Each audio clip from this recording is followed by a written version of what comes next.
sintético, sí, y que estos son los que tienen mayores efectos adversos, ¿verdad? O mayores efectos secundarios, generan algunas enfermedades que a veces ni nos imaginamos. Y bueno, la necesidad de los plaguicidas es para el control de plagas, justamente, que no nada más es en el campo, sino también puede ser en animales, en seres humanos, en zonas endémicas también, y en la zona forestal. Sí, y son sustancias que, sobre todo las de origen sintético, también han cambiado, ¿no? Por ejemplo, hace unos años atrás, unas décadas atrás, se utilizaban las de origen organoclorado. Sí, por ejemplo, el DDT. Sí, que fue muy común. Fue muy común y muy utilizado en las casas, incluso hasta se les aplicaba a los niños para plagas como piojos o a los animales, contra garrapatas del ganado o las mascotas, ¿verdad? Pero ya ahora sabemos que está completamente restringido el uso de los organoclorados porque pues son sustancias que, así en unas cuantas palabras, son cancerígenas, ¿verdad? Sí, sin embargo, sí fueron altamente utilizadas y efectivas más o menos en los años de 1970. De hecho, se dice que en África se pudo combatir muchísimo el paludismo por el uso del DDT en ese tiempo. Sí, en zonas endémicas se utiliza de forma masiva para el control de plagas o de mosquitos que transmiten la malaria o algunos otros virus. Pero entonces ahora acabamos de decir que los organoclorados, sin embargo, ya han sido sustituidos por otra especie de plaguicidas o insecticidas, que son los de origen organofosforado, ¿verdad? O derivados del ácido fosfórico. Y estos productos se les ha dado mucho auge porque son fácilmente degradables cuando entran en contacto con la tierra. Se biodegradan muy fácilmente. En cambio, los organoclorados que se utilizaban anteriormente no eran fáciles de biodegradarse y se acumulaban. Pero entonces presentan esa ventaja, sin embargo tienen una desventaja muy grande, que es, así como son fácilmente biodegradables, son altamente tóxicos para el humano. Sin embargo, también los organoclorados, por su capacidad, se le llama químicamente lipofílica, tienen muchísima facilidad, por ejemplo el DDT, para absorberse por la piel y poder circular en el torrente sanguíneo. Sí, y estos grupos de fármacos, los organofosforados, quizás no sean tan lipófilos o que se absorban fácilmente por la piel, pero recordemos, doctora, que tienen una gran desventaja. Cuando se aplican, son volátiles, ¿verdad? Sí. Son sustancias volátiles que desprenden esos aromas o incluso huele el típico olor a azufre que es un indicativo de algunos organofosforados que tienen azufre o igual fósforo también, y que esas sustancias volátiles contaminan luego el aire, y el aire pues nos llega contaminado incluso hasta las ciudades, no digamos en comunidades pequeñas o de personas que viven en zonas aledañas o cercanas a las parcelas o a los cultivos del maíz, que es donde se utilizan mucho estos productos, ¿verdad? Entonces, pues esa es su desventaja, que a lo mejor no se absorben fácilmente por la piel, pero sí vía inhalatoria son productos que fácilmente nos contaminan. Y bueno, aquí entraríamos en el tema del tipo de exposición a la cual estamos sujetos, pues, para este tipo de sustancias. Y bueno, puede haber dos, como decía el doctor Joel, el método indirecto, que es por contaminación del medio ambiente o contaminación de alimentos incluso. Y el otro método es el directo, que son las personas que directamente pues están en contacto con el plaguicida, ya sea por aplicarlo en el campo o amas de casa aplicando insecticidas. Sí, claro, y ahí ya hay una contaminación directa, pero en fin, imagine, doctora, las personas que viven en las comunidades rurales y que año tras año se aplica con métodos como la aerofumigación, ¿verdad? Que se contamina el aire y entonces el aire llega contaminado hasta el hogar y entonces es una fuente de contaminación. Otra es, así como le dijo usted, de por sí los alimentos que se consumen pueden estar contaminados ya con algún tipo de organofosforado. Ese sería otra fuente, o quizás el agua. Entonces todos estos productos, otra desventaja de ellos es que son acumulativos, ¿verdad? Es decir, sobre todo en niños, se exponen un año y entonces, vamos a decirlo así, se tiene cierto grado de contaminación o hay ciertas moléculas de estos productos organofosforados a nivel sanguíneo. Se exponen un segundo año y va incrementando de esta forma o de forma así sucesiva el tóxico a nivel sanguíneo hasta que eso sea pues una detonante para tener alguna intoxicación, ¿verdad? Por productos plaguicidas como estos. Pues no sé si podemos comentar, doctor, algunas de las enfermedades que se pueden desencadenar con este tipo de intoxicaciones. Por ejemplo, el síndrome colinérgico, ¿no? O la intoxicación aguda, pues, cuando los trabajadores del campo, por ejemplo, están aplicando estos productos y entonces sufren una intoxicación, y a eso le llamamos un síndrome colinérgico, que en realidad es que ahí el organofosforado inhibe algunas de nuestras enzimas que se encargan de degradar moléculas químicas como las que ya hemos mencionado anteriormente. Si recordamos en los programas pasados hablábamos de algunas moléculas como la acetilcolina, que es un neurotransmisor a nivel cerebral, ¿verdad? Entonces, esta acetilcolina incrementa mucho cuando hay una exposición a un producto, a un plaguicida como esto. Y se incrementa porque ya no va a estar funcionando la enzima que la degrada. Entonces, al incrementarse o tener un exceso de acetilcolina, pues esto nos da un síndrome que se llama así, síndrome colinérgico, pero bueno, para nuestro público, para que se entienda, pues el síndrome colinérgico es la típica intoxicación en la que se tienen mareos, dolor de cabeza, excesiva sudoración o lagrimeo, dolor muscular, incluso puede haber hasta diarrea, vómitos, todo ese tipo de síntomas que son típicos de una intoxicación, ¿verdad? Y bueno, respecto a esto, pues puede haber por dos diferentes fenómenos. El primero es el tipo de exposición aguda, que es una exposición al plaguicida o al insecticida de forma en un periodo muy corto de tiempo, pero con una dosis muy alta. Y el otro tipo es una forma crónica, que son dosis bajas, como decía el doctor Joel, que puede ser, por ejemplo, por aplicar diariamente o por vivir cerca del área donde se está fumigando. Nosotros diariamente recibimos pequeñas dosis de algún tipo de plaguicida, pero durante largo tiempo, entonces es una forma crónica también. El tiempo es muy importante, ¿verdad? Porque en el síndrome colinérgico se dice, o las referencias por ahí mencionan, que después del contacto con el plaguicida, estos síntomas pueden aparecer entre unos minutos y hasta 12 horas, ¿verdad? Después del contacto.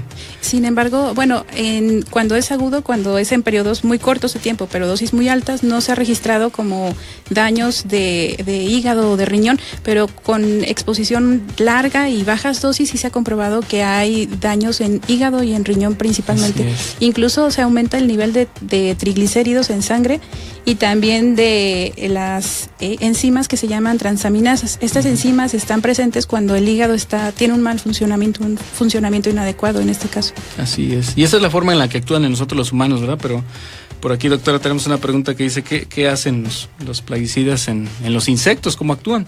Pues eso es algo muy similar, ¿verdad? Los insectos también tienen un sistema nervioso, o al menos la mayoría de insectos o plagas tienen un sistema nervioso que también funciona con neurotransmisiones de acetilcolina.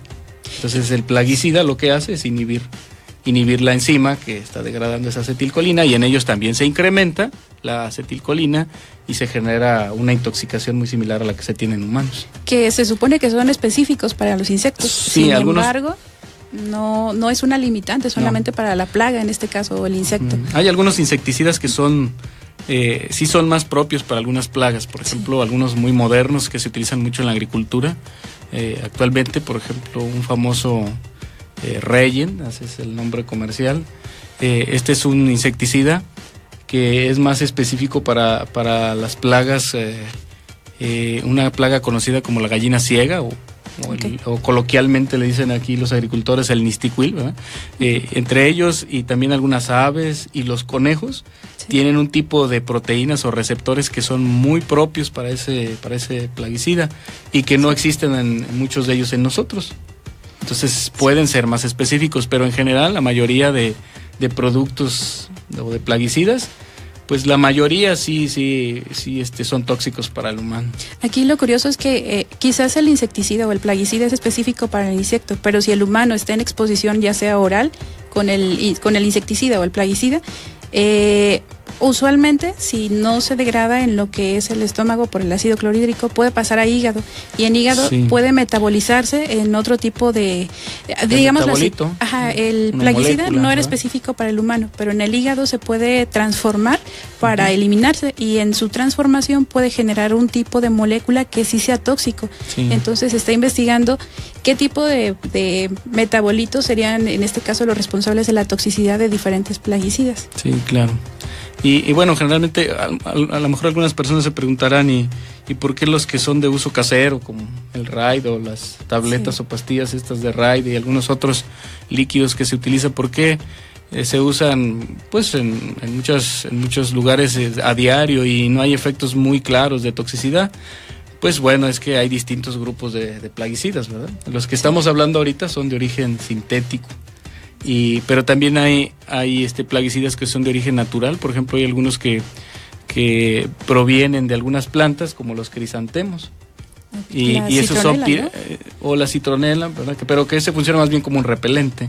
Pero los de crisantemos son plaguicidas de tipo piretroide, y que esos son un poco menos agresivos para nosotros, el humano, pero no quiere decir que no tengan efectos secundarios, ¿verdad? Sí los tienen. Y ahorita los veremos, ¿verdad? Bueno. Continuamos en un momento más, vamos a ir a un corte y te regresamos en su programa. La Pipeta. En un momento continuamos.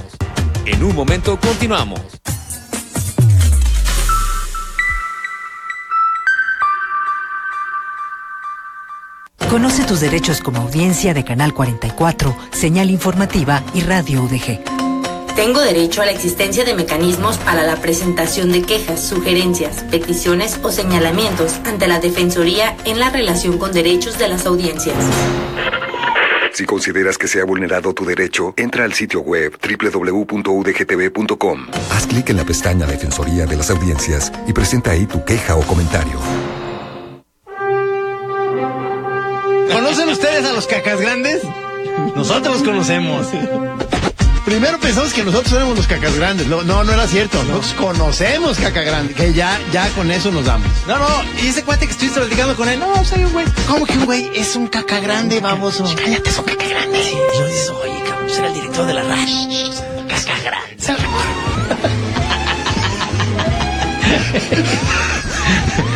De lo que viene siendo el caca grande.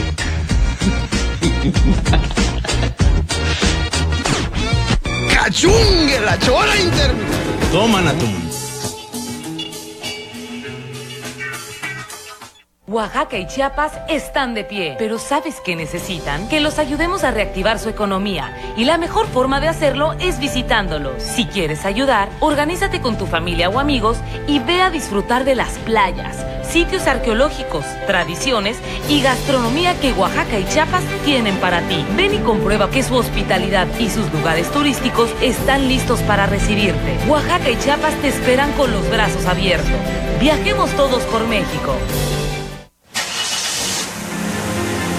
Como motociclista, recuerda usar el casco de protección y tomar un solo carril al circular. Evita el zigzagueo. Evita provocar accidentes. Radio Universidad de Guadalajara. Señal en constante movimiento.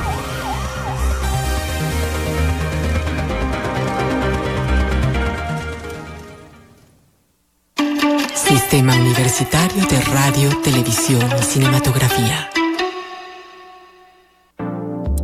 Este programa es clasificación A, apto para todo público. Puede incluir agresividad mínima y referencias a la sexualidad humana en un contexto afectivo o familiar, con fines científicos o educativos. La Pipeta.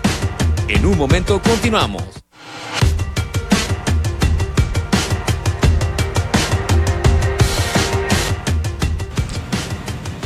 Bueno, ya estamos aquí de vuelta en su programa La Pipeta y bueno, vamos a escuchar un sondeo que se le hizo al público acerca de los síntomas que han tenido cuando se han expuesto a plaguicidas o insecticidas. Físicamente creo que no se siente nada cuando estás en contacto con insecticidas, pero el aroma que desprenden sí te irrita a lo mejor un poco las vías respiratorias. Cuando estoy en contacto con un insecticida, pues primero es ardor en las fosas nasales y en la boca. Me siento un poco mareado y necesito pues respirar aire puro. Nada, como somnolencia solamente. Y la nariz siento que me lastima un poco, la garganta se me seca. No sé, me da ganas de toser, huele muy mal. Y pues sí, me siento como raspada la garganta. Cuando prendo el radiolito, me arden los ojos, me arden y me entumo la lengua y los labios, los ojos lagañosos. De acuerdo a lo que nos cuenta el público, pues en general la forma de exposición va a variar en cuanto a los síntomas que tenemos. Por ejemplo, si la exposición es dérmica o en piel, si la exposición es oral por alimentos o por ingesta, y en este caso por equivocación, o si la exposición es por vías respiratorias, va a ser diferente el tipo de sintomatología que vamos a presentar y la intensidad. Incluso también depende del tipo de forma en la cual está presente el insecticida, si es líquida, si es en aerosol, si es polvo, va a ser diferente el tipo de reacción que tengamos. El tiempo de exposición también va a influir y también va a influir el estado de salud y de nutrición de la persona que esté expuesta en este caso. Sí, o la edad también. Sí. La edad, el peso corporal, algunos otros factores que también son determinantes de acuerdo a la sintomatología y sobre todo el tipo de plaguicida, ¿verdad? Acabamos de mencionar que algunos plaguicidas que se utilizan en el hogar, pues a lo mejor no son tan tóxicos. Ahorita veremos si la doctora nos ayuda aquí con la clasificación, ¿no? Hay una clasificación en donde algunos son extremadamente tóxicos y otros no son o pueden ser ligeramente tóxicos. Entonces también depende mucho de eso, ¿verdad? Y los síntomas que menciona aquí nuestro público, ¿no? Las fosas nasales irritadas, el lagrimeo ganas de estornudar, todo esto, pues es porque precisamente la acetilcolina se encuentra a nivel periférico en todo nuestro organismo y a lo mejor hasta ahí puede llegar algún efecto de inhibición de la enzima que la metaboliza, ¿verdad? Pero son síntomas, pudiéramos decir, no muy significativos. Peor sería si estamos ante un producto, un plaguicida de tipo organofosforado que se utilizan, por ejemplo, en la agricultura. Algunos, a lo mejor personas de nuestro público habrán escuchado que se utilizan, por ejemplo, algunos como el furadán o carbofurán. Exacto. ¿Verdad? Si estuviéramos en contacto con este tipo de plaguicidas, pues ahí sí. Y si es la dosis necesaria o que a lo mejor es muy mínima, ahí sí tendríamos un síndrome como el que acabamos de mencionar, ¿verdad? Un síndrome colinérgico y no solamente la irritabilidad de las fosas nasales o el lagrimeo, los estornudos, sino que ahí ya vienen problemas más serios. Y el problema es que como es una exposición a largo plazo, porque son usualmente trabajadores de campo que no utilizan protección adecuada, sino que incluso tienen exposición dérmica, oral y aérea, entonces se complica mucho más este cuadro. Claro. Y sí, nuestro público, la mayoría de ellos quizás no ha experimentado este tipo de síntomas, pero si le preguntáramos a los trabajadores del campo, pues evidentemente que ahí sí tendríamos o podríamos encontrar a lo mejor algunos intoxicados, y en realidad ya ahí la sintomatología es muy diferente. Pero lo peor de todo, doctora, es que esto, como mencionábamos hace un momento, es acumulativo, y entonces no solamente un síndrome colinérgico, los efectos así crueles de los organofosforados es el cáncer. Son cancerígenos, los que se utilizan en la agricultura, pues son cancerígenos. Muchos de ellos son también disruptores endocrinos, es decir, son responsables de muchas enfermedades del sistema endocrino, entre ellas la diabetes. Sí. Incluso también predisponen a la obesidad por el aumento de triglicéridos en este caso. Claro, sí. Entonces esos son los efectos más crueles y que hablamos de que se correlacionan más con estos plaguicidas que son de uso en la agricultura, ¿verdad? Que se utilizan principalmente en la agricultura. Y bueno, una pregunta de nuestro público es ¿qué pasaría con el plaguicida en nuestro organismo o el insecticida en este caso? Sí. ¿El cuerpo lo elimina? ¿Cómo lo elimina? ¿Cuánto tiempo lleva eliminarlo o se queda acumulativamente ahí? Sí, bueno, de manera natural nuestro organismo tendrá que activar ciertas rutas metabólicas para eliminarlo, ¿verdad? Para tratar de desechar esos compuestos y se sabe pues que sí sucede y que el metabolito, los compuestos derivados de estos plaguicidas tienen como un tiempo de vida media, ¿verdad? Sí. Que también va a variar dependiendo el plaguicida, pero tiene un tiempo de vida media en nuestro organismo y luego se tiene que desechar. Sin embargo, sí le podemos mencionar a nuestro público que también hay algunas sustancias que ayudan a activar otras enzimas que los degradan. Para que se eliminen Para que se eliminen más rápidos. Hay sustancias que se les llama inductores de enzimas o inductores enzimáticos, y que estos hacen que la eliminación, el proceso de biotransformación del plaguicida y de eliminación sea más rápida. ¿Sí? Entre estas sustancias está el alcohol, ¿verdad? Sí, el alcohol es un punto a su favor, ¿no? Sí, pues ya hay un punto a su favor. Con el alcohol inducimos que trabajen algunas enzimas, se activan algunas enzimas y estas enzimas degradan a los plaguicidas y se eliminan muy rápido. Así es de que los trabajadores del campo, después de hacer una aplicación de estos productos, si se toman, no sé, un tequila o una cerveza, quizás lejos de dañarles, les ayuda, ¿verdad? Porque están activando ahí enzimas que les ayudan a eliminarlos. Sin embargo, va la contraparte. Cuando hay problemas de hígado, por ejemplo, hay una enzima que es la encargada de metabolizar tal cual. Si está dañada o está degradada, o por alguna enfermedad hepática no funciona adecuadamente, entonces se comienzan a acumular en este caso. Sí, claro. Imagínese un paciente con insuficiencia hepática y contaminado con estos productos, pues sería casi fatal, ¿verdad? Pues una reacción acumulativa que puede ser fatal. Y bueno, también la eliminación depende de la edad, como decía el doctor Joel. Por ejemplo, no es lo mismo el metabolismo de un adulto sano de 28 años a una persona de 50 años que a lo mejor ya tiene problemas hepáticos, o un niño incluso, o una mujer embarazada también. Sí, va a ser muy distinto el proceso de eliminación entre uno y otro. Por lo tanto, la recomendación tal cual es, ante cualquier intoxicación, es acudir al médico directamente para que evalúe su situación, su perfil y en este caso se les dé el mejor tratamiento. Yo creo que vale la pena aclarar, doctora, que estos productos sí son de respeto, de tener cuidado en su uso, sobre todo los que se utilizan en la agricultura. Todos los plaguicidas tipo nematicidas o los que se utilizan para atacar estas plagas que le llaman la gallina ciega o el nistiquil que dicen los agricultores, todos esos productos sí son de mucho cuidado. Y que hay que mencionarles al público que en otros países, de hecho en muchos países, en la mayoría, ya están prohibidos, ya no se usan. Pero por alguna razón que nosotros conocemos, una necesidad económica, de fácil acceso en México, se trabajan y pues realmente es que se necesita el control de plagas.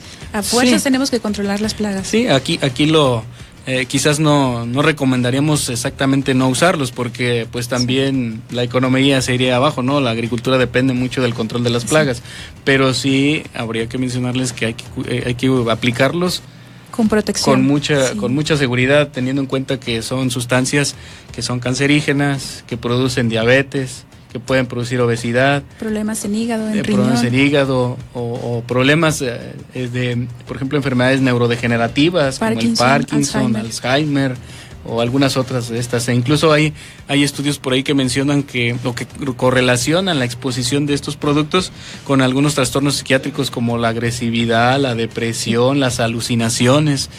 Algunas de estas padecimientos se correlacionan con el uso de plaguicidas de este tipo. Y la verdad es que sí recalcar la necesidad de usar guantes, cubreboca, en la mayor parte en lo que más sea posible, pues utilizar protección para aplicar este tipo de productos. Y estar, no sé, en casa, dejar de forma fuera del contacto de los niños cualquier tipo de insecticida. Sí, claro. Y ahí también otra recomendación, por ejemplo, los trabajadores del campo. Cuando se ven frente a un caso de intoxicación aguda como estas, donde se tienen todos los síntomas de un síndrome colinérgico como el que mencionamos hace un momento, pues ahí lo recomendable es inmediatamente retirar al trabajador o digámosle ya paciente pues del área contaminada, ¿verdad? Descontaminarlo, si es posible quitarle la ropa que está contaminada y removerlo del área donde todavía llega el olor o la sustancia volátil. Y hay que cuidar también mucho que las vías aéreas estén permeables, ¿verdad? Porque a veces hay pérdida de la conciencia y entonces pues están ahí doblados, sentados, y eso no permite el flujo de aire adecuado por las vías aéreas, y de por sí el paciente tiene pérdida de la conciencia y con las vías aéreas no permeables, pues eso ya es un riesgo para que incluso pueda llegar hasta a la muerte. Incluso también cuando hay pérdida de conciencia en una intoxicación de este tipo, hay muchos mitos, ¿no? Con los agricultores, que podemos usar la leche para reducir la intoxicación, o por ejemplo que les inducen el vómito, y esto es una medida muy peligrosa, ¿verdad? El vómito, cuando hay pérdida de conciencia, pues inducir el vómito no es recomendable, porque de por sí el paciente no es consciente, le inducen el vómito, entonces esto puede generar una broncoaspiración, ¿verdad? Okay. El vómito se regresa a los pulmones y puede haber muerte por broncoaspiración. Entonces, lo recomendable es removerlo, quitarlo del área contaminada, descontaminarlo a él, tener las vías permeables aéreas y las vías aéreas permeables. Y entonces, después de esto, pues sí, ahora sí que llevarlo al hospital, a la clínica más cercana, donde se le dé el tratamiento adecuado, ¿verdad? Porque sí hay fármacos, hay que mencionar que sí hay fármacos para dar tratamiento a esta intoxicación, a las intoxicaciones por estos productos. Sí, sobre todo cuando es caso de forma aguda. Claro. Y bueno, otro dato curioso es que curiosamente los insecticidas o plaguicidas están relacionados con problemas de fertilidad. En específico, sí, hay estudios con trabajadores del campo. Se ha analizado el semen de este tipo de personas que están expuestas de forma crónica, y se ha encontrado que la movilidad de los espermatozoides es mucho más lenta a comparación de las personas que no están expuestas, sí, y que incluso modifica la acidez en el cual está la acidez del semen, y por lo tanto esto va a afectar la fecundación. Sí, hay problemas de fecundación, del desarrollo, del feto también, puede haber problemas de este tipo. Y bueno, se pensaría que a lo mejor es difícil o complicado que una mujer embarazada trabaje en el campo. Sin embargo, sí hay datos en los cuales se ha comprobado de que el esposo es trabajador del campo, llega a casa, y obviamente recordemos que el organofosforado es volátil, por lo tanto se encuentra en la prenda de ropa, que pues cuando la mujer agarra la prenda, la lava, etcétera, está inhalando o está en este caso en contacto con el organofosforado, y por lo tanto no están exentas las mujeres amas de casa o los niños incluso al contacto de organofosforados de forma indirecta. Así es. Sí, pues en realidad sería un foco de infección, ¿verdad? El llevar prendas que están contaminadas o impregnadas con un organofosforado volátil, pues es un peligro. Sí, o también guardar los recipientes que sobran, en este caso de los envases. Así es, altamente recomendable no almacenar lo que le sobra, el producto que le sobra, ese no se almacena en casa nunca, ¿verdad? No se debe almacenar.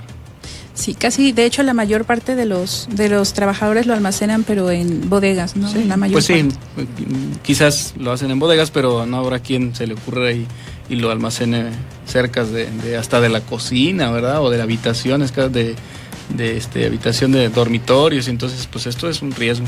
Exacto. Y bueno, hemos llegado al fin de este programa. Sin embargo, la próxima cápsula de nuestro programa estaremos abordando el tema de la medicina tradicional, en específico, qué propiedades químicas tiene, por ejemplo, la manzanilla, efectos benéficos, la ruda, la hierbabuena, que tan comúnmente nuestras abuelitas emplean, incluso hasta nosotros, ¿no? En lo particular. Muy bien, pues nada más agradecer a José Antonio Sánchez, que se comunica con nosotros y dice felicidades por su programa de la Colonia Florida. Un saludo a José Antonio Sánchez. Y muchas gracias, nos vemos la próxima semana aquí en su programa La Pipeta. La Pipeta, de biólogos, ufos y otras perversiones. Con Erandis Torres Sánchez, Joel Salazar Flores y Heriberto Torres Caso. La Pipeta.